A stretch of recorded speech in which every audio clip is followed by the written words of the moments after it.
Assalamualaikum warahmatullahi wabarakatuh. Halo semuanya teman-teman, selamat siang, selamat datang kembali di channel kesayangan kita, channel Lilo Entry, dan masih bersama saya Iro dimanapun teman-teman berada. Semoga teman-teman selalu dalam keadaan sehat walafiat tanpa kekurangan satu apapun. Amin amin ya robbal alamin. Dan pada kesempatan yang baik ini kami akan membawakan satu kisah favorit kita semua yang udah ditunggu-tunggu. Kisah petualangan Tori di kota iblis Xinjiang. Wow, kisah di kota iblis Xinjiang ini makin seru aja teman-teman, dan yang sudah masuk season keempat nih berarti. Panjang, ada 7 season ya di Xinjiang ini. Pokoknya nanti kita akan sikat semuanya sesuai permintaan teman-teman ya. Dan kami mengucapkan terima kasih kepada Minka, kepada Sinta Diary atas kisahnya yang luar biasa. Buat teman-teman mungkin yang suka baca juga bisa mengunjungi karya karsa dari Sinta Diary karena keren-keren banget tulisannya di sana teman-teman ya. Dan sebelum kita masuk ke dalam kisahnya, buat teman-teman mungkin yang belum subscribe bisa diklik dulu tombol subscribe, jangan lupa lonceng notifikasinya dinyalakan agar teman-teman selalu mendapatkan notifikasi dari konten-konten yang akan kami upload di setiap harinya. Dan untuk channel Lilo Entry kami upload setiap hari teman-teman ya, setiap siang jam 12 siang waktu Indonesia bagian Barat. Oke, nggak pakai berlama-lama lagi, pastinya udah nggak sabaran kan untuk masuk ke dalam kisahnya. Kita langsung saja masuk ke dalam kisahnya. Dari halaman belakang rumah Bang Ilo, kita menuju ke kota iblis Xinjiang.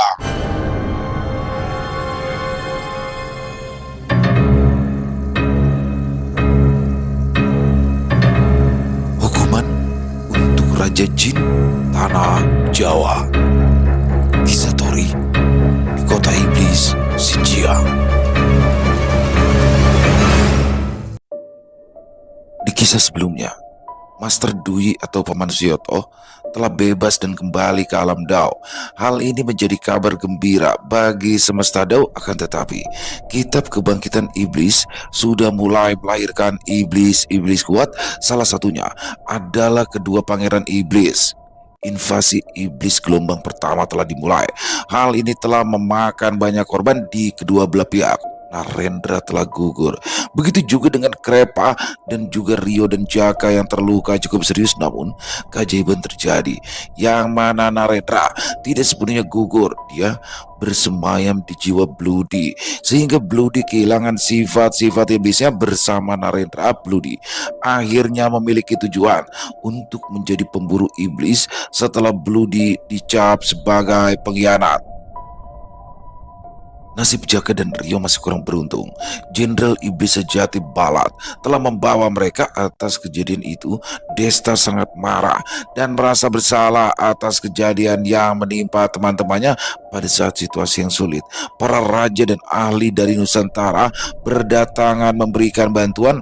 Alam Samarantu, Alam Wentira, dan Alam Terlarang Gerbang Neraka pun datang memberikan bantuannya. Sayangnya, perbatasan dan kota kura-kura telah hancur dan dikuasai oleh para iblis. Hal ini menjadi situasi di berbagai perbatasan menjadi tidak berguna sekalipun mereka berhasil bertahan. Pada akhirnya, sebagian di perbatasan mundur untuk bertahan di kota terlarang. Di suatu tempat di gerbang neraka, wilayah Istana Langit, tepatnya di bawah kekuasaan Raja Abimanyu, seluruh pimpinan wilayah juga telah berkumpul. Bagun dan Basabar juga tentunya hadir di sana. Seperti biasanya, hari ini adalah pertemuan para pimpinan wilayah. Yang mulia Raja Abimanyu cukup puas dengan pekerjaan kalian beberapa tahun terakhir ini. Meskipun tidak ada tugas khusus, kalian telah menjaga wilayah kalian dengan baik, ucap Nug, juru bicara Raja Abimanyu. Yang mulia terlalu baik. Kami bahkan tidak melakukan apapun, tapi beliau memuji kami seakan kami telah melakukan pekerjaan yang besar, kata Faras yang memiliki julukan Dewa Tidur. Amitabha, ucapan Anda sungguh kurang sopan, saudara Faras. Maksud beliau mungkin adalah itu suatu bentuk apresiasi pada kita karena telah memenuhi kewajiban. Adanya kita berada di wilayah masing-masing. Musuh tidak ada yang berani merebut wilayah kita. Meskipun kita diam tidak melakukan apa-apa, beliau tetap menganggap bahwa kita melakukan tugas yang baik. Dan yang lebih penting lagi, tindak pengkhianatan tidak pernah terjadi. Amitabha, sahut Naraya, biksu suci dengan dua jiwa yang berbeda, Naraya dan Naraba. Kapan kau terakhir tidur, Naraya? Aku iri dengan Naraba yang selalu merasakan kenikmatan tidur tanpa ada gangguan, balas Faras sambil menguap. Bercandamu cukup bagus, temanku Faras, sahut Caraka. Hai, Hentikan omong kosong kalian. Dengarkan apa yang akan disampaikan oleh Yang Mulia Abimanyu, balas Ekna, wanita tangguh dengan wujud harimau. Sudah cukup. Kita sudah terlalu lama hidup damai. Semenjak gencatan senjata dengan penguasa Asura, para penguasa lain juga tidak ada yang berani menyinggung kita. Tapi jangan sampai kalian bertarung sendiri.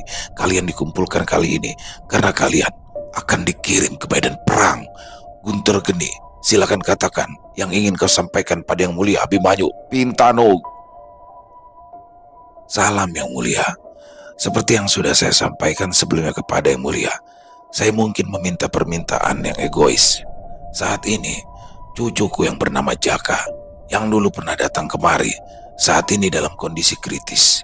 Dia berada di tempat yang jauh, yang disebut sebagai tanah kematian. Jadi saya meminta izin untuk pergi ke sana. Tanpa adanya bantuan Raja Abimanyu, saya tidak mungkin bisa melepaskan tanda yang membelenggu jiwa saya di alam ini. Jadi saya mohon sekali lagi kepada Yang Mulia Abimanyu untuk mengabulkan permintaan saya ini. Jelas Mbak Gon? Kalian semua dengar apa yang dikatakan oleh Guntur Geni. Tidak perlu menebak-nebak.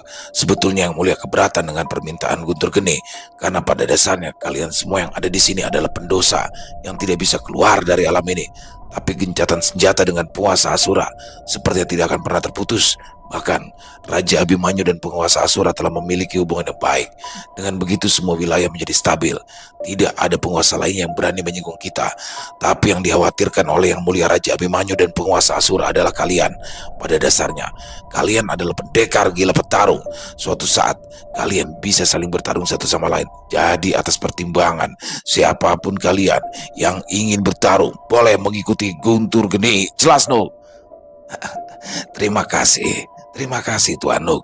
Terima kasih Yang Mulia Raja Abimanyu, ucap Guntur Geni.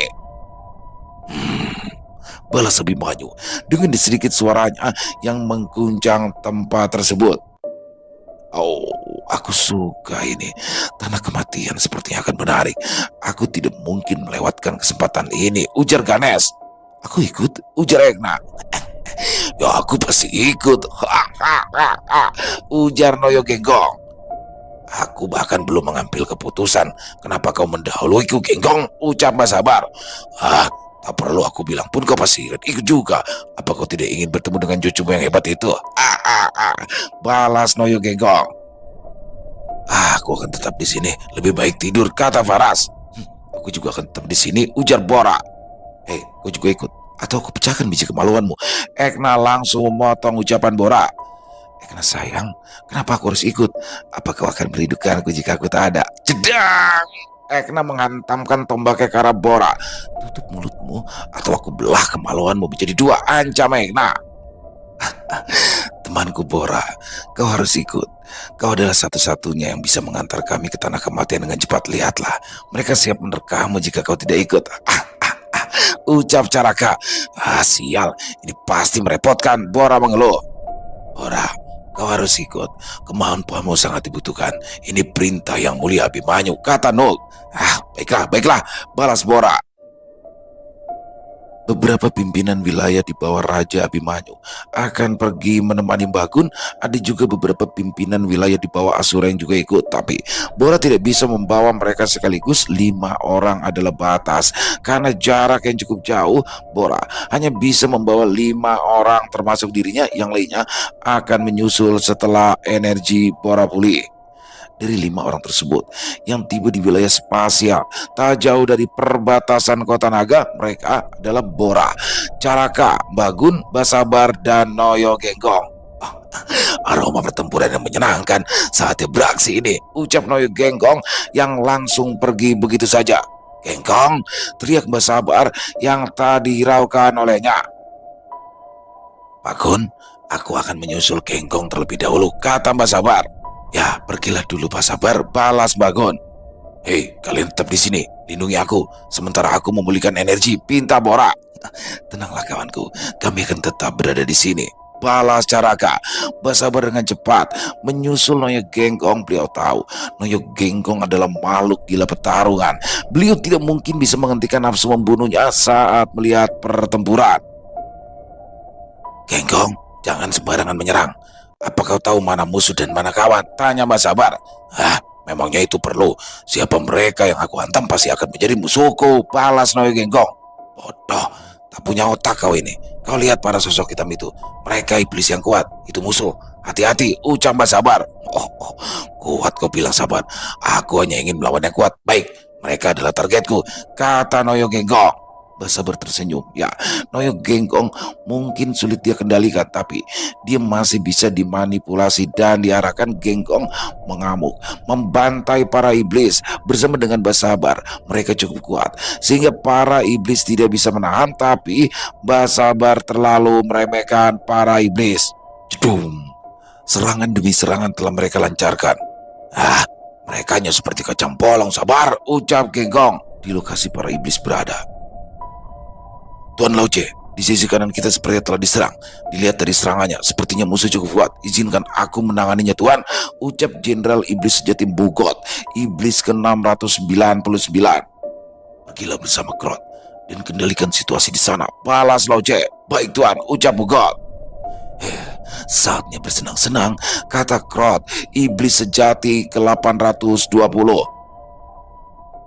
Perbatasan Kota Naga adalah lokasi yang paling dinilai cukup kuat oleh bangsa iblis. Panglima Naga Feng Yi adalah seorang panglima tertinggi yang sangat kuat.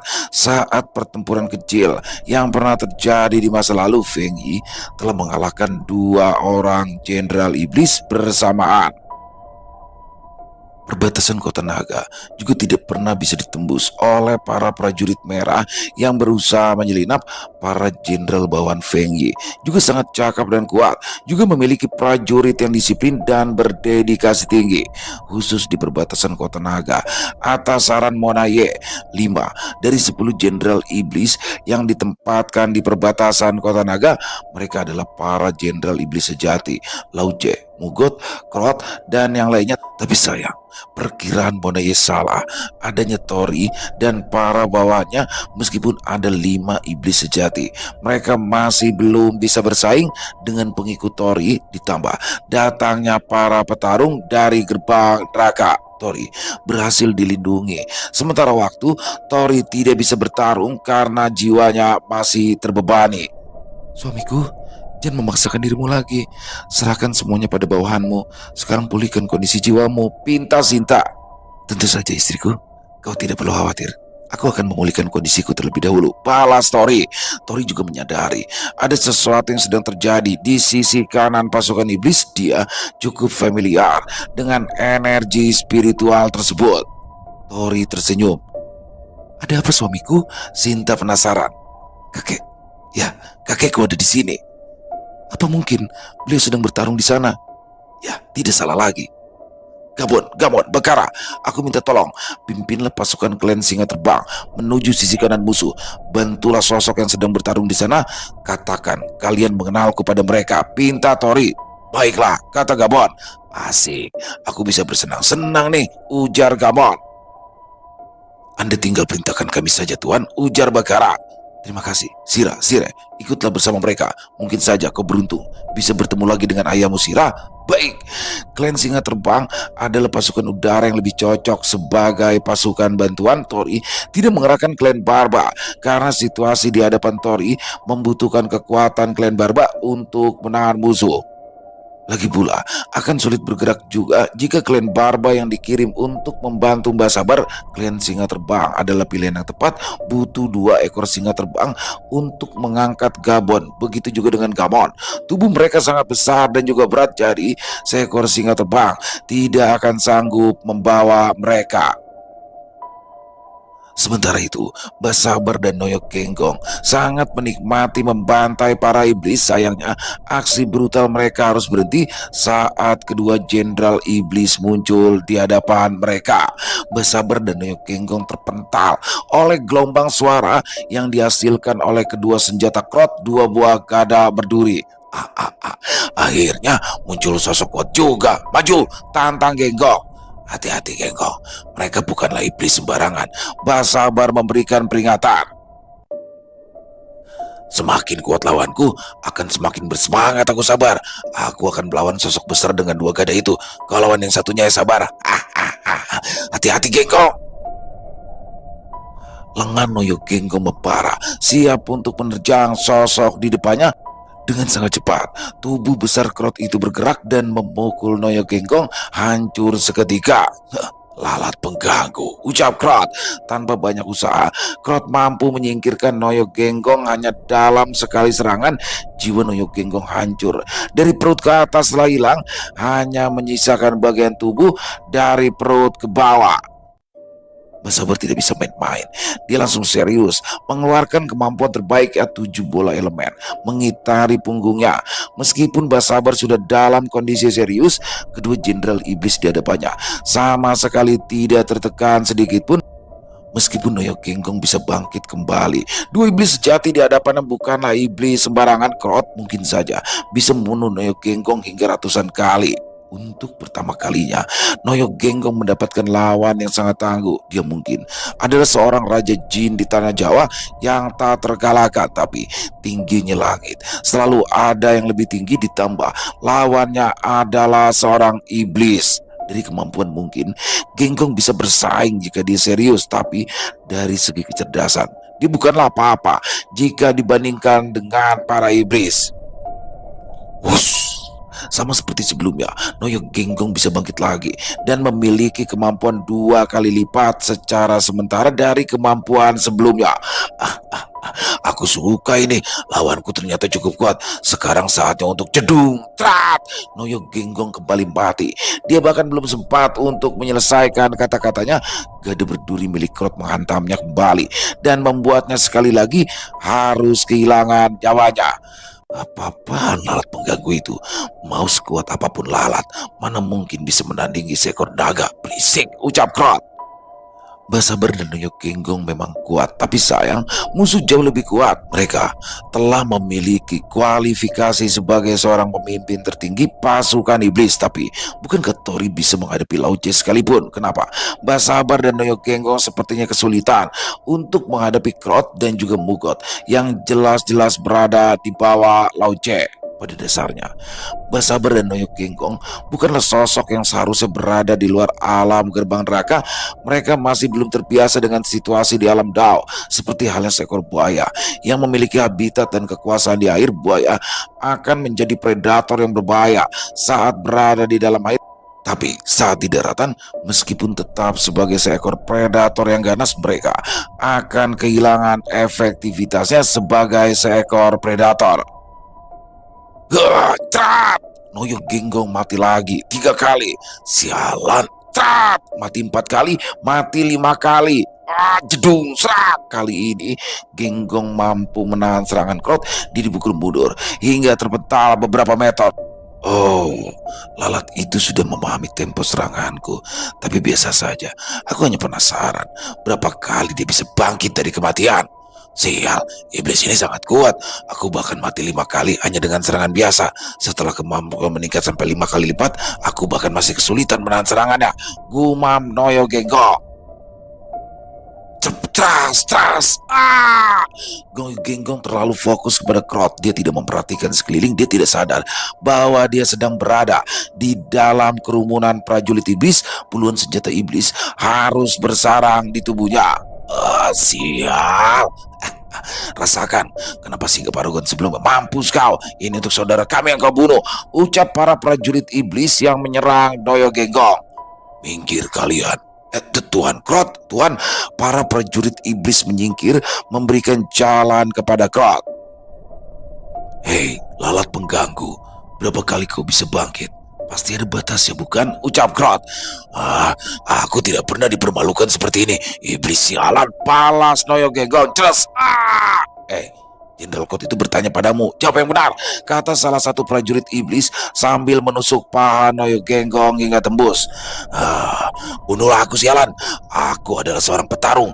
Lebih baik mati daripada dipermalukan, ucap Noyo Genggong. Lalat bodoh, siapa yang peduli kau petarung atau budak? Di medan perang yang terkuat yang menentukan hidup mati mereka, kau itu lemah, jadi tidak punya hak untuk menawar. Bagaimana jika aku hancurkan hingga menjadi debu? Apa kau masih bisa bangkit kembali? Kata Krot. Noyo Genggong menjadi kesakitan setelah salah satu kaki remuk dan hancur saat Krot menekan gada berdurinya. Satu demi satu, Noyo Genggong kehilangan anggota tubuhnya. Sekalipun dia tidak pernah mengalami penghinaan sejauh itu, Mbah Sabar tidak berbuat banyak. Jangankan menolong Noyo Genggong, dia bahkan tidak bisa berkedip memperhatikan pergerakan Mugot. Lengah sedetik saja, nyawa menjadi taruhannya.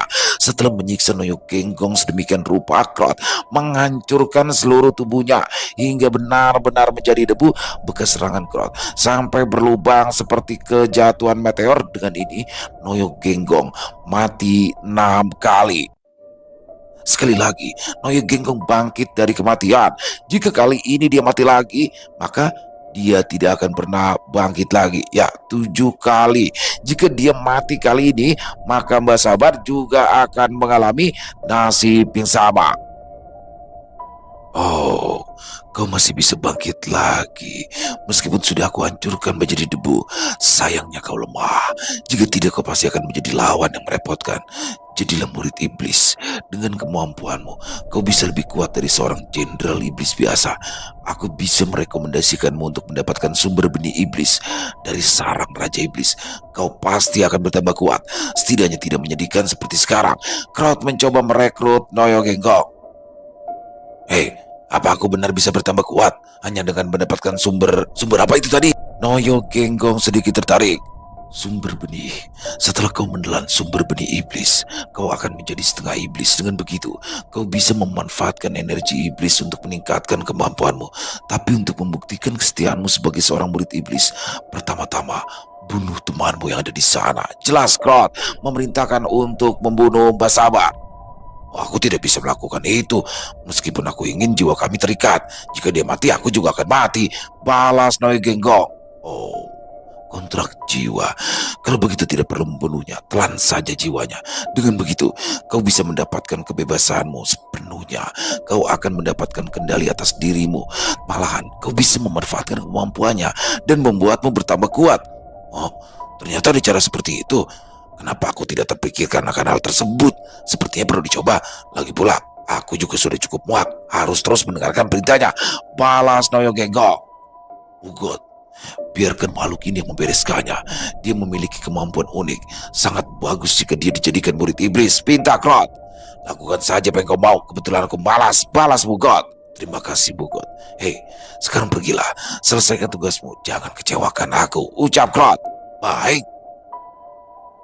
Sudah cukup lama memang Noyo Genggong terikat dengan Mbah Sabar. Pada awalnya dia bersedia melakukan kontrak dengan Mbah Sabar karena dia mengira kontrak itu akan hilang setelah Mbah Sabar meninggal. Tapi nyatanya jiwa Mbah Sabar harus terjebak di gerbang neraka dan kontrak yang mereka sepakati tidak bisa dihilangkan.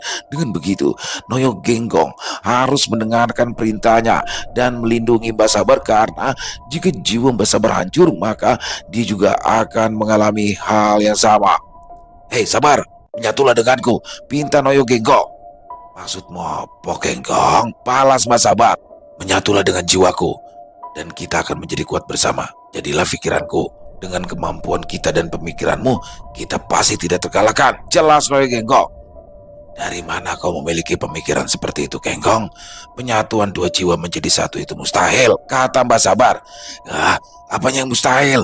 Mustahil karena tidak pernah mencoba. Bagaimana jika kita coba, Sabar? Pinta Noyo Genggong. Tidak perlu memikirkan hal itu. Kita itu sedang dalam situasi berbahaya. Kita bicarakan lain kali. Balas Mbah Sabar. Sabar, kali ini dengarkan aku. Mereka itu tidak mengganggu kita, aku jamin. Tidak perlu mengulur waktu, Sabar. Kau ingin melakukannya atau tidak? Ucap Noyo Genggong. Sebenarnya apa tujuanmu, Genggong? Apakah otakmu menjadi rusak setelah dihajar habis-habisan oleh iblis itu? Apa yang iblis itu tawarkan padamu, Genggong? Kata Mbah Sabar. Dari dulu kau selalu mengabaikan ucapanku, Sabar. Jika kata-kata tidak bisa kau mengerti, maka dengan tindakan mungkin akan menyadarkanmu. Noyo Genggong langsung menerjang Mbah Sabar. Jedum. Pertarungan antara Noyo Genggong dan Mbah Sabar tidak bisa dihindari. Kini Noyo Genggong benar-benar tidak bisa dikendalikan. Ini adalah sesuatu yang tidak akan pernah bisa ditangani oleh Mbah Sabar karena Noyo Genggong telah berada di pihak para iblis. Dia tidak terpengaruh oleh prinsip waktu Mugot. Dengan begitu, setiap pergerakan Noyo Genggong akan dirasa sangat cepat, yang sulit diimbangi oleh Mbah Sabar. Jedum! Serangan telak mengenai Mbah Sabar. Kena kau Sabar. Grup, Noyo Genggong mencekik leher Basabar. Jadilah bagian dari jiwaku Sabar. Kau akan tetap hidup dalam jiwaku, ucap Noyo Genggong. Apa yang kau lakukan Genggong? Hentikan, kata Mbak Sabar. Ces! Teriakan Mbak Sabar terdengar seperti halnya orang tua yang sedang menjerit kesakitan. Tidak ada yang lebih menyiksa selain jiwanya diserap kematian jauh lebih baik. Mbak Sabar mungkin tidak akan tertolong, tapi jika sesuatu terjadi dengan beliau, konsekuensinya sangat tidak terbayangkan jika membuat Tori benar-benar bara. Noyo Genggong sudah di luar batas. Dia tidak lagi peduli dengan perintah Mbak Sabar. Kebersamaan mereka selama ini tak menjadi kesan sedikit pun bagi Noyo Genggong. Dia rela mengorbankan apa saja untuk menjadi kuat. Mbak Sabar sendiri tetap memiliki perasaan seorang manusia. Genggong sudah dia anggap sebagai pater, bahkan saudara hidup dan mati. Meskipun Mbak Sabar sebelumnya tidak sedikit pun mempercayai Noyo Genggong, tapi seiring berjalannya waktu, Mbak Sabar mulai menaruh sedikit kepercayaan kepadanya. Noyo Genggong dengan begitu teganya menyerap jiwa Mbak Sabar.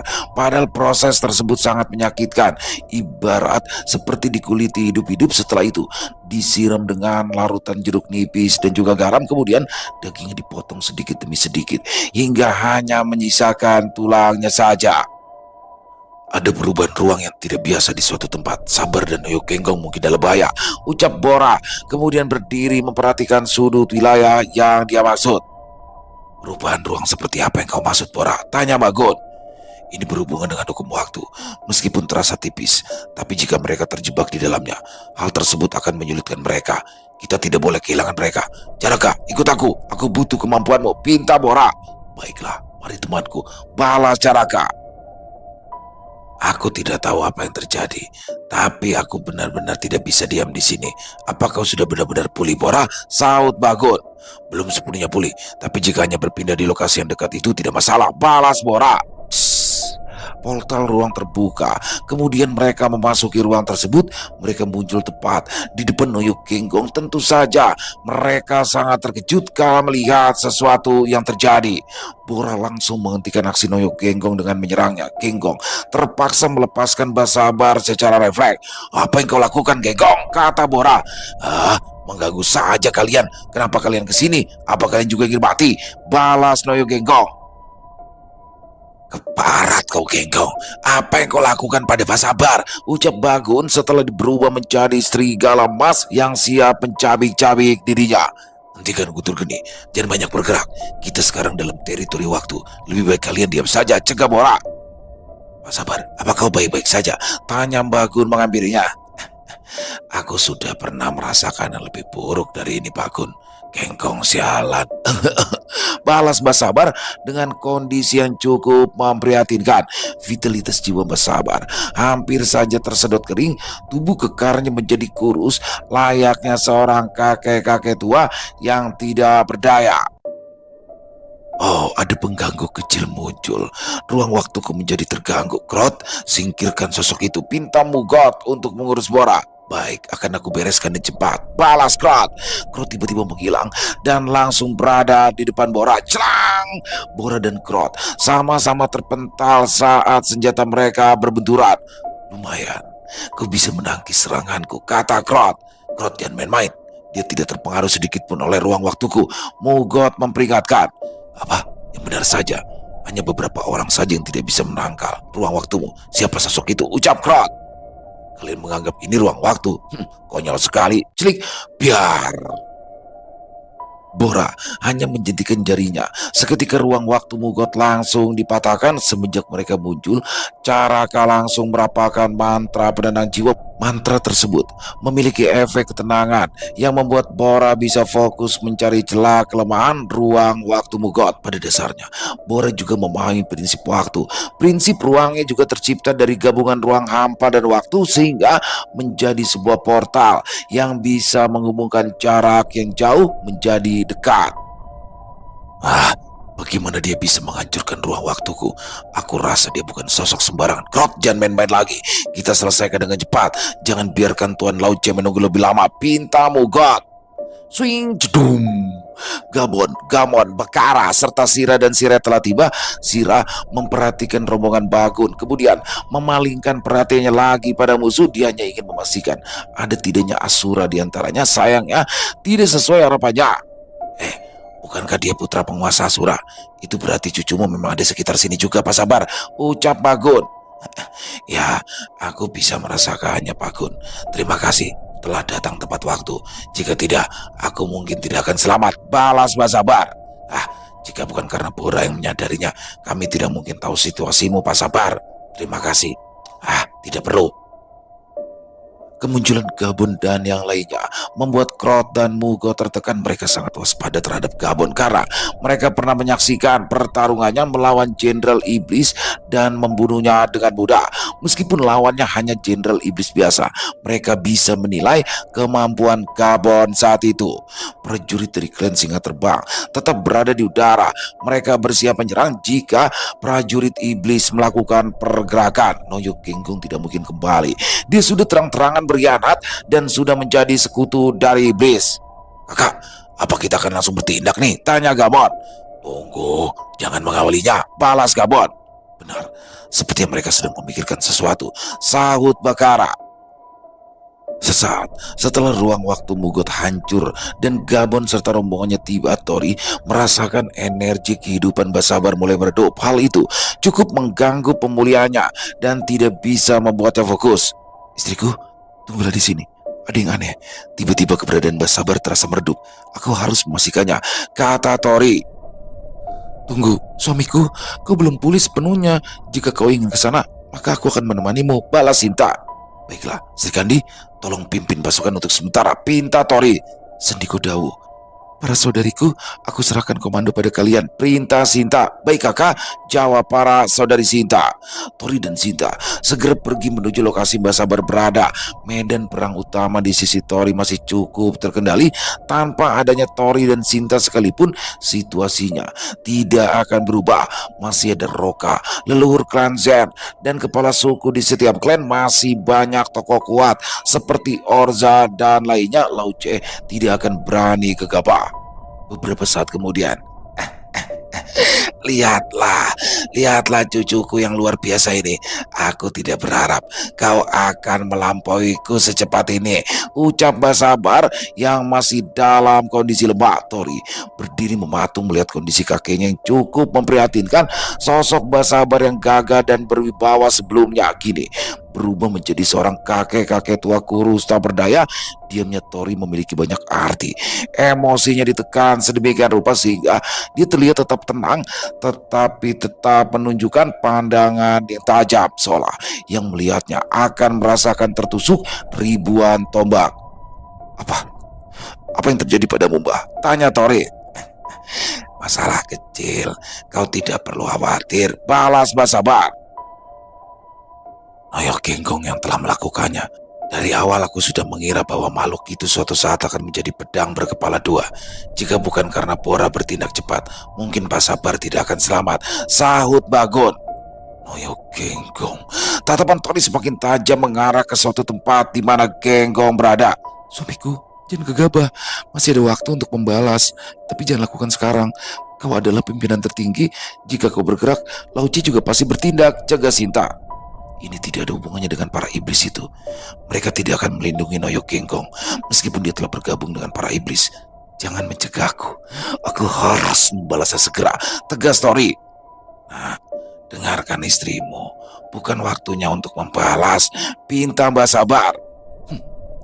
Jika menunda waktu, mungkin kita akan kehilangan dirinya. Tenang saja, Mbah.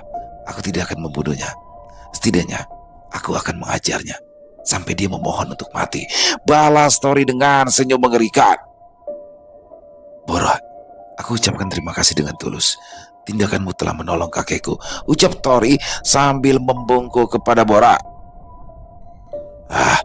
Itu sudah menjadi tugasku sebagai sekutu, jawab Bora yang masih rebahan. Energi spiritualmu terkuras karena kau memaksakan diri. Aku akan membantu sedikit, kata Tori. Kemudian dia menyentuh kaki Bora yang sedang rebahan. Apa yang akan kau lakukan? Tiba-tiba saja energi spiritual yang melimpah mengalir ke dalam tubuh Bora. Perasaan luar biasa ini. Energiku kembali pulih. Ah, tidak, tidak. Lebih dari itu. Bora langsung berdiri dan merasakan energi spiritual yang sangat melimpah. Tori juga menyalurkan energi spiritual kepada Mbak Sabar. Meskipun tidak bisa memulihkan kondisinya, setidaknya energi spiritual Mbak Sabar telah kembali dan mencegah kondisinya yang kritis. Ah, bos sudah di sini. Tuhan, dengarkan. Jangan biarkan ada iblis yang menghalangiku. Aku akan menangkap sosok itu, pinta Tori sambil menuju Genggong. Serahkan pada kami, tidak akan ada iblis yang mengganggu. Balas Gamon. Asik, baku hantam juga kita, kata Gamon. Ya, Gamon sudah tak sabar ingin segera bertarung. Tori bukan lagi manusia lemah seperti dulu. Tidak akan ada yang bisa mencegahnya saat ia sudah memutuskan untuk bertindak. Sinta yang selalu melindunginya selama ini, kini justru Tori lah yang melindunginya semenjak segel yang belenggu. Energi spiritual yang hancur Tori telah berkembang pesat menjadi sosok yang kuat, jauh lebih kuat daripada saat ia berhadapan dengan Raden Ronggo. Siapapun yang berani menyakiti keluarga, rekan, dan seseorang yang berarti baginya, Tori tidak akan pernah melepaskannya. Dia adalah sosok yang sangat baik kepada orang-orang di sekitarnya, namun dia akan menjadi seorang dewa iblis dan menghancurkan siapa saja yang berani menyakiti orang di sekitarnya. Ini akan menjadi pelajaran dan pengalaman terburuk bagi Noyo Genggong. Tori cukup tenang, walaupun sebenarnya dia sangat marah. Meskipun kemarahannya tidak dia tunjukkan saat kejadian kasusnya Dayat. Tombak naga emas Shenlong, cerat jedar. Shenlong muncul dalam bentuk senjata spiritual. Kemunculannya sangat mencolok hingga semua makhluk yang ada di wilayah spasial melihatnya. Tindakan Tori tentu saja diketahui juga oleh Lao Che, tapi dia tidak bisa meninggalkan posisinya karena medan perang utama bisa berubah sewaktu-waktu jika dia pergi. Jadi Lao Che mengirimkan 2 jenderal iblis lagi untuk membantu Mugot dan Krot lebih waspada saat Tori mulai bertindak. Mereka bersiap untuk menghadapi situasi yang akan terjadi. Kalian berdua mikirlah. Aku punya urusan pribadi dengan Genggong. Jika kalian menghalangiku, jangan salahkan aku bertindak kejam. Tori mengancam. Sut, Tuan Mugot, Tuan Krot, kami diperintahkan Tuan Loce untuk membantu kalian, ucap salah satu jenderal iblis. Bagus, bergabung bersama kami, pinta Mugot. Apa yang ingin kau lakukan pada bawahanku? Dia sekarang adalah bagian dari kami.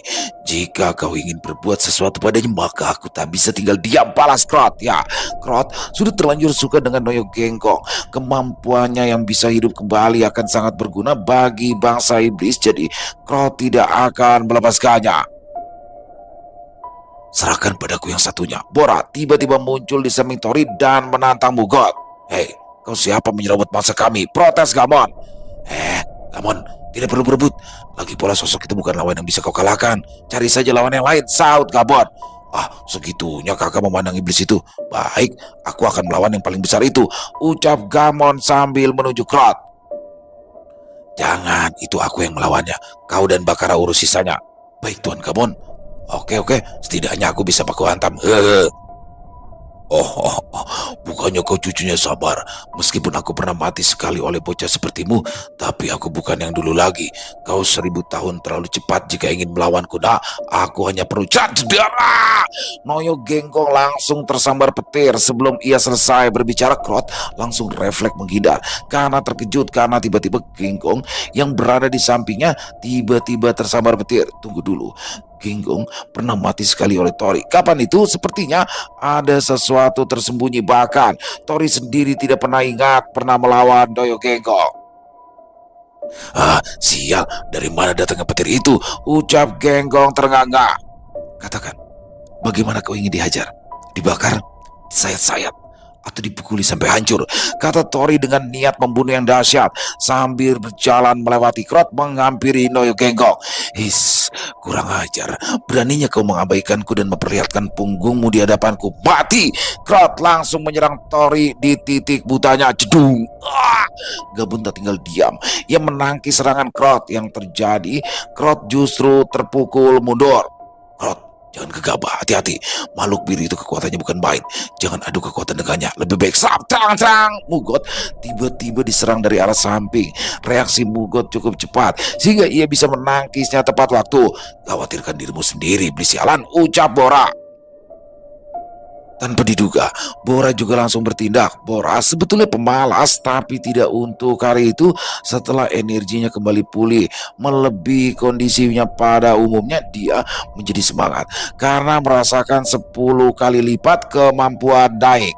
Gamon dan Bakari juga beraksi. Mereka menghadang dua jenderal iblis yang baru datang. Sinta, Sira, dan Sire lebih dekat memperhatikan Tori.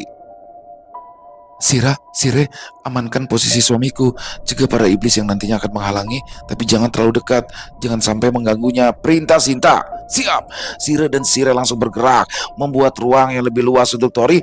Beberapa prajurit iblis harus kehilangan nyawa sebagai contoh bahwa jika ada yang mendekat akan mengalami kematian. Bocah, kau terlalu sombong. Aku adalah raja di tanah Jawa. Kau pikir bisa mengalahkanku? Ucap Noyo Genggong. Cerat jedar. Sekali lagi Noyo Genggong tersambar petir yang ganas. Lawan aku secara langsung kalau berani, tantang Genggong. Sering serat. Tori menyayat jiwa Genggong sebanyak mungkin.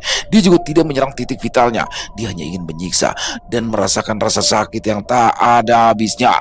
Tori kemudian menghantam dengan gagang tombaknya berkali-kali. Dia memukul hingga beberapa anggota tubuh Genggong hancur. Aku akui kau jauh lebih ganas dari sebelumnya. Tapi sayang, jika aku sampai mati, maka Sabar juga akan mati. Genggong mengancam dan berniat untuk bunuh diri. Deskrak. Noyo Genggong berteriak lebih keras saat kedua lengannya yang ingin ia gunakan untuk bundir patah dan hancur sehingga dia tidak bisa melakukan apa-apa lagi. Bunuh aku kalau berani, bocah sialan. Kematian adalah pengampunan yang sangat baik. Kau pikir aku akan melakukannya? Akan aku buat kau merasakan lebih pedih dari kematian dan memohon untuk mati. Kurang ajar, bocah brengsek. Noyo Genggong sudah cukup banyak dipermalukan sehingga membuatnya sangat marah. Tori sungguh terkenal ampun. Tanpa ada jeda, Noyo Genggong terus-menerus tersambar petir. Jiwanya mulai kosong dan membuatnya semakin tak berdaya. Masih belum selesai sampai di situ. Tori terus menyiksanya hingga Noyo Genggong tak lagi bersuara. Rasakan sendiri akibatnya berani memancing amarah Tori. Tori bisa bertindak baik seperti halnya malaikat, tapi juga bisa bertindak kejam melebihi iblis.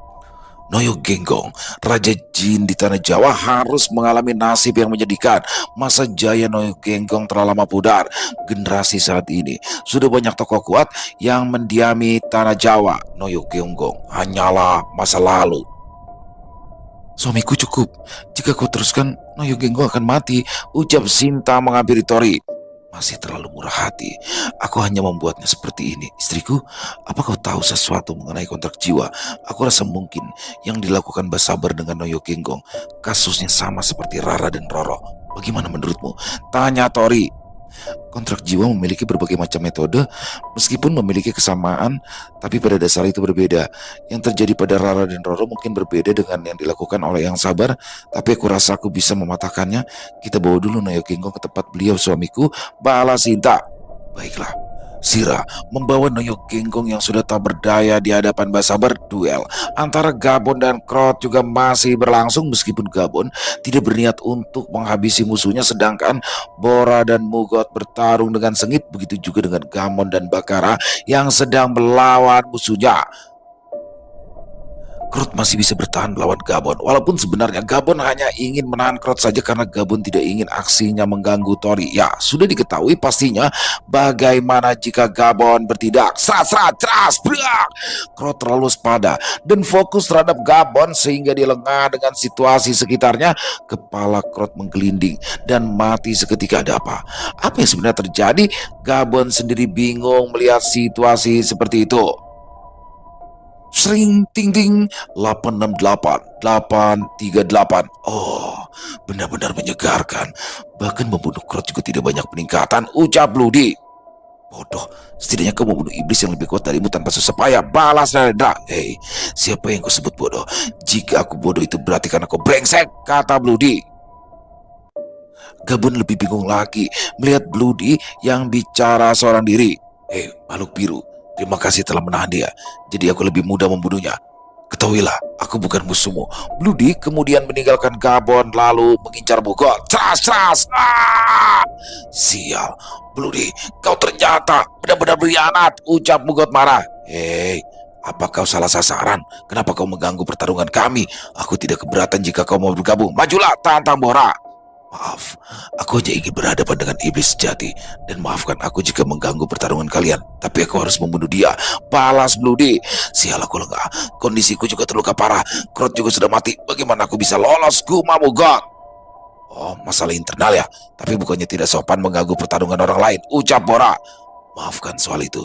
Tapi pertarungan kalian menjadi kesempatan buatku. Balas Bloody. Hei temanku Bora, kembalilah. Kau masih punya tugas membawa yang lainnya kemari, teriak Celaka. Ah, iya juga. Ah, merepotkan, ucap Bora. Ah, baiklah, aku berikan dia padamu. Aku tidak tahu bagaimana bisa kalian sesama iblis saling bunuh. Bodoh amat, lakukan saja apa yang kau mau, kata Bora meninggalkan pertarungan. Terima kasih, Bora. Namaku Bloody. Balas Bloody. Bora hanya melengos tanpa membalas ucapan Bloody. Mugot sudah cukup kelelahan melawan Bora, ditambah dia harus mengalami luka serius di punggungnya. Pergilah sebelum kau menyesal, Bloody, ucap Mugot. Jika kau bisa membereskanku, kenapa kau menyuruhku pergi? Apa kau takut? Balas Bloody. Jangan memaksaku, Bloody, tegas Mugot. Baiklah, aku akan pergi. Tapi kau harus mati, ucap Bloody. Bloody nekat ingin menghabisi Mugot karena itu adalah kesempatan yang tidak datang dua kali. Sementara itu, Noyo Genggong telah dibawa di hadapan Basabar.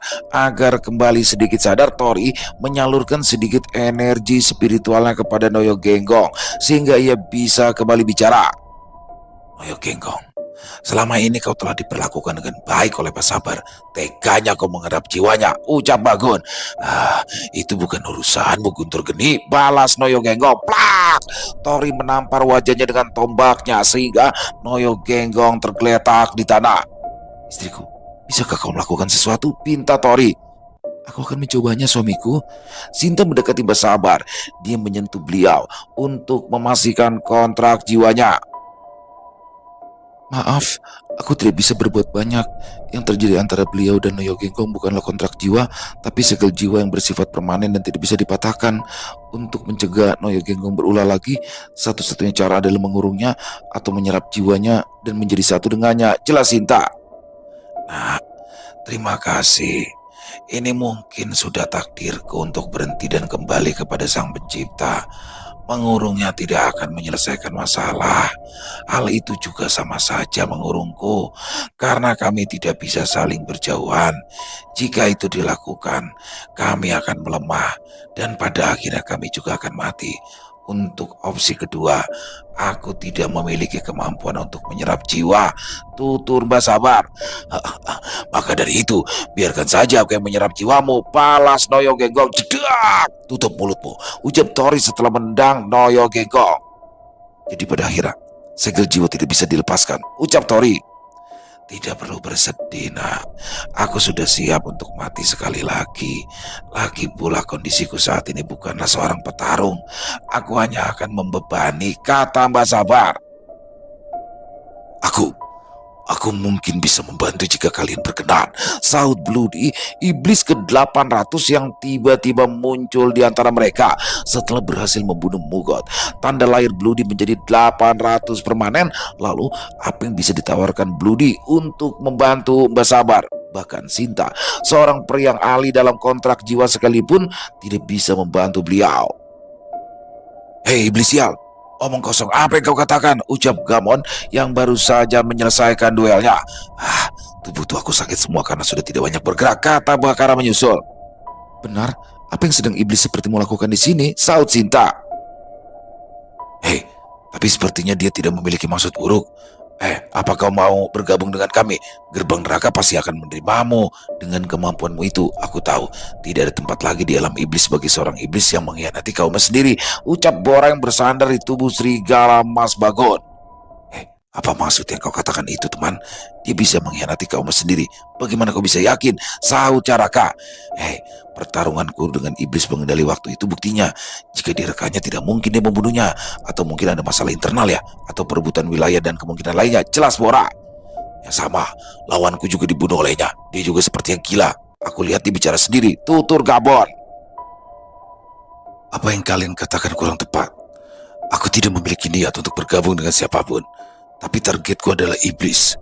Secara tak langsung, aku bukan musuh kalian. Dan ada sesuatu yang harus aku sampaikan kepada Mas Tori. Aku bisa membantu menyatukan jiwa. Tapi sebelum itu tolong dengarkan aku lebih dulu. Sebenarnya, bla bla bla bla. Bloody menjelaskan panjang lebar. Bloody mengatakan semuanya tanpa ada yang dikurangi atau ditambah. Dia juga mengatakan pertemuannya dengan Desta. Apa yang terjadi dengan Narendra seharusnya membuatmu mengalami sesuatu yang menyakitkan dan lebih buruk dari kematian. Bisa saja yang kau katakan semua adalah omong kosong karena kau telah mengatakan sesuatu yang berkaitan dengan rekanku.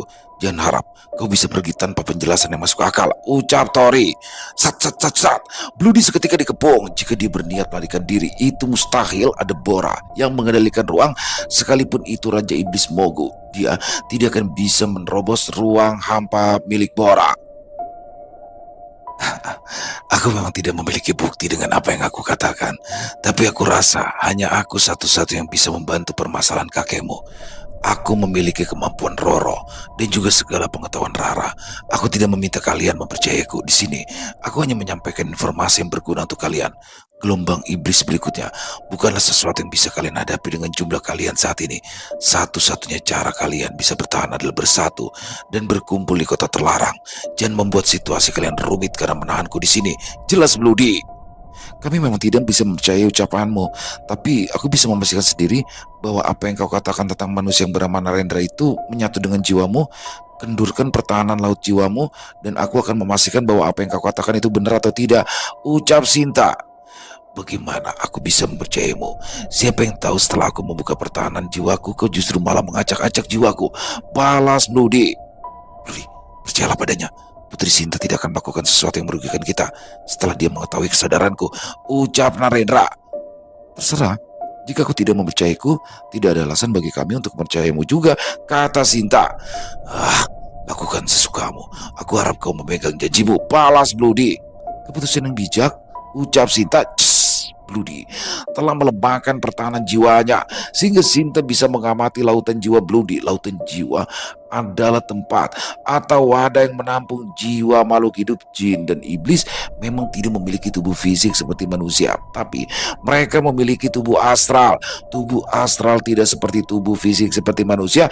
Tubuh astral lebih fleksibel dan mampu beradaptasi dengan baik dengan jiwa. Dan perlu dipahami, melakukan proses beraga sukma itu juga memiliki tingkatan. Bloody bersedia melemahkan pertahanan jiwanya sehingga Sinta bisa masuk untuk mengetahui keberadaan Narendra di dalam lautan jiwa Bloody. Tidak pernah kubayangkan lautan jiwa iblis seperti ini. Ini berbeda dengan makhluk sepertiku ataupun milik manusia, gumam Sinta. Ya, apa yang dilihat Sinta adalah pemandangan yang tidak bisa dijelaskan. Semuanya seperti lautan tinta yang tak berujung, terlihat tenang tapi mematikan. Lautan jiwa seorang peri atau makhluk sejenisnya berupa lautan api yang bergejolak, sedangkan lautan jiwa manusia seperti air yang sangat jernih. Kita bertemu lagi Putri Sinta, ucap Narendra dalam bentuk jiwanya. Ternyata kau memang manusia yang waktu itu. Kini aku percaya dengan apa yang dikatakan iblis Bloody, balas Sinta. Jika kau sudah memastikannya, maka pergilah dari lautan jiwaku, sahut Bloody. Tunggu dulu, ada yang ingin aku katakan kepada manusia ini. Apa kau tahu bahwa keputusanmu menyatu dengan jiwa Bloody tidak akan pernah bisa dipisahkan lagi? Selamanya kau akan terjebak. Kau akan merasakan perubahan siklus kehidupan hingga hari kehancuran tiba. Dan kau akan merasakan penderitaan yang tidak akan pernah berakhir, ucap Sinta.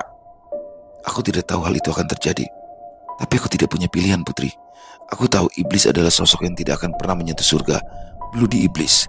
Tapi semenjak aku berada di sini, sifat-sifat iblisnya perlahan menghilang. Aku juga akan mengarahkannya lebih baik. Meskipun tindakanku ini tidak dianggap sebagai kebaikan, tapi setidaknya aku bisa mengurangi beban teman-temanku dan tetap berjuang sebagai seorang manusia, walaupun hanya sedikit pengaruh yang terpenting ada perubahan. Karena kita tidak tahu rencana Sang Pencipta. Mungkin aku telah merubah takdir Bloody, tapi kehendak Sang Pencipta tidak bisa dipatahkan. Aku tahu itu. Setidaknya aku percaya Sang Pencipta adalah Maha Pengasih dan Penyayang, jadi tidak ada alasan bagiku untuk menyerah. Tutur Narendra. Baik, kau memiliki tujuanmu sendiri. Aku percaya kau bisa mewujudkannya. Hal itu sudah dibuktikan dengan apa yang dilakukan oleh Rara dan Roro. Aku pergi, ucap Sinta. Terima kasih Putri, balas Narendra. Istriku, bagaimana pendapatmu? Tanya Tori. Seperti yang iblis Blue dikatakan, Narendra temanmu memang telah menyatu dengannya. Apa yang dia katakan semuanya benar. Di hadapan kita ini sekarang adalah seorang iblis, tapi juga seorang temanmu. Balas Sinta. Aku tidak pernah menyangka kau akan berkorban sejauh ini, Mas Ren. Kami akan menerimamu, tidak peduli siapapun yang menentang, karena jalanmu akan sulit tanpa ada dukungan. Alam iblis bukan lagi tempatmu. Alam Dao juga selalu pasti menolakmu. Tapi kau bisa tinggal di dalam buku jiwa jika berminat. Bujuk Tori. Terima kasih Mas Tori. Aku iblis, sudah sepatutnya tidak berbaur.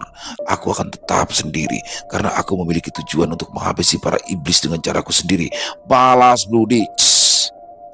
Ruang hampa untuk mengurung Bloody terbuka. Semuanya telah mengkonfirmasi bahwa Bloody bisa dipercaya dan tidak akan membahayakan rombongan Tori. Baiklah, aku menghargai keputusanmu, tapi kami akan membantumu jika ada kesulitan di masa depan, ucap Tori. Terima kasih. Jadi apakah Mas Tori bersedia jika aku membantu kakekmu? Balas Bloody. Bagaimana caramu melakukannya? Tanya Tori. Kondisi Mbak Sabar memang bukanlah kontrak jiwa seperti yang dikatakan Putri Sinta. Itu segel jiwa yang tidak bisa dipatahkan dengan cara apapun. Hanya melalui proses penyerapan jiwa satu-satunya solusi. Tapi Roro memiliki kemampuan spesial yang tidak dimiliki oleh makhluk manapun. Seperti yang terjadi padaku saat ini menyatu dengan Bloody. Aku bisa memindahkan jiwa Noyo Genggong ke dalam lautan jiwa Mbak Sabar tanpa resiko. Karena proses penyerapan jiwa sebenarnya memiliki resiko yang besar. Selain prosesnya sangat menyakitkan, lautan jiwa bisa meledak yang akhirnya sama-sama mati. Tapi aku bisa memindahkan jiwa tanpa harus mengalami resiko tersebut. Jelas Bloody? Kalau begitu lakukanlah, pinta Tori. Bloody langsung memulai. Tidak butuh waktu lama. Penyatuan itu akhirnya berhasil. Mbak Sabar kembali dalam kondisi sebelumnya dan jauh lebih kuat. Perasaan luar biasa ini. Aku seperti hidup kembali dengan tubuh dan jiwa yang baru, ucap Mbak Sabar. Mbak, kau sudah kembali seperti semula. Syukur Mbak, sahut Tori senang. Terima kasih nak, dan terima kasih juga untukmu Blue Trend, ucap Mbak Sabar. Tidak perlu, panggil saja aku Bloody, balas Narendra. Lalu kenapa Noyo Genggong tidak menghilang? Apa dia mati? Kata Tori berdiri di hadapan Noyo Genggong. Bukan seperti itu. Yang kau lihat ini hanyalah tubuh astral. Dengan kata lain itu hanyalah cangkang kosong. Kini Noyo Genggong telah hidup di lautan jiwa Mbak Sabar dan selamanya akan tetap berada di sana. Jelas Bloody? Bloody juga telah membuat Noyo Genggong merasakan sakit luar biasa. Sebagai balasan apa yang telah dia lakukan terhadap Mbak Sabar, Bloody tetap menolak untuk bergabung dengan rombongan Tori. Meskipun Tori akan menjaminnya Bloody akan melanjutkan pergi ke perbatasan kota berikutnya, dan semua pengikut Tori dan juga penghuni kota naga diungsikan ke kota terlarang. Pergerakan kecil Bloody mungkin bisa meminimalisir jatuh banyak korban di pihak Alam Dao, tapi untuk kemenangan melawan Raja Iblis masih belum bisa ditentukan. Raja Iblis Mogu tidak akan terkalahkan. Adanya kitab kebangkitan iblis di tangannya. Untuk mengimbanginya dibutuhkan kitab suci, tapi untuk mendapatkan petunjuk kitab suci itu berada 5 cahaya elemen. Di pagoda 5 unsur harus terpicu. Tapi sayang, seseorang yang ditakdirkan memiliki roh elemen tanah masih belum ditemukan. Keputusan Bloody untuk bertindak sendiri mungkin memang itu yang terbaik untuk dirinya sendiri. Tori mungkin masih bisa menerima apa yang terjadi dengan Narendra, tapi mungkin tidak untuk Desta. Di antara semuanya sudah pasti Desta yang merasa paling bertanggung jawab. Meskipun teman-temannya tidak menginginkan itu, dia tidak mungkin bisa menerimanya begitu saja karena memang Situasi yang terjadi dengan melibatkan teman-teman semuanya itu dimulai oleh keputusannya. Selesai. Wow, luar biasa. Kisah petualangan Tori di kota Iblis Xinjiang makin seru aja makin kesini teman-teman ya. Karena memang untuk di kota Iblis Xinjiang ini akan terbagi menjadi 7 season sekali lagi ya teman-teman. 7 season dan ini akan menjadi panjang. Bahkan nantinya sampai ke Bermuda juga. Wah, pokoknya kita akan terus ikat dan semoga untuk Sinta Dery selalu mengizinkan kami untuk membawakan kisahnya yang luar biasa ini. Dan semoga teman-teman terhibur ya dengan kisah barusan. Para pecinta penikmat horor misteri, lebih khususnya lagi kepada para subscriber dari channel Ilo Entry. Dan buat teman-teman mungkin yang punya komentar lain, punya pendapat lain tentang kisah barusan, bisa menuliskannya di dalam kolom komentar ataupun hanya sekedar saling menyapa, silakan. Insya Allah kami akan menjawabnya satu persatu. Buat teman-teman yang suka dengan videonya, dengan kisahnya, bisa diklik tombol like atau tombol jempolnya ya. Boleh juga dibantu di share dong link videonya ini ke teman-teman yang lain agar juga ikut merasa terhibur. Dan buat teman-teman yang belum subscribe, sekali lagi yuk bisa diklik tombol subscribe, jangan lupa lonceng notifikasinya dinyalakan agar teman-teman selalu mendapatkan notifikasi dari konten-konten yang akan kami upload di setiap harinya. Kami juga mengucapkan terima kasih kepada Minka ya, kepada Sinta Dery sekali lagi atas izinnya untuk kami bisa membawakan kisah yang luar biasa ini. Ditunggu terus pokoknya kisah-kisah dari Minka, dari Sinta Dery, karena kisahnya pasti keren banget ya. Dan sekali lagi buat teman-teman mungkin yang suka baca ya, itu bisa mengunjungi karya-karya dari Sinta Dery karena di sana kisahnya keren-keren banget teman-teman ya. Dan kami juga ingin mengucapkan terima kasih kepada seluruh teman-teman yang sudah selalu setia hadir, yang sudah selalu mendukung kami, karena teman-temanlah kami selalu bersemangat berkarya di setiap harinya. Dan di akhir kata saya Ila mengucapkan permohonan maaf apabila mungkin dalam pembawaan kisahnya barusan ada kata-kata saya yang salah ataupun ada kata-kata saya mungkin yang kurang berkenan di hati teman-teman. Saya mohon dibukakan pintu maaf yang seluas-luasnya. Sampai berjumpa lagi di konten-konten kami selanjutnya. Masih bersama saya Ilo di channel Ilo Entry. Salam sehat, sukses selalu untuk kita semua. Wassalamualaikum warahmatullahi wabarakatuh.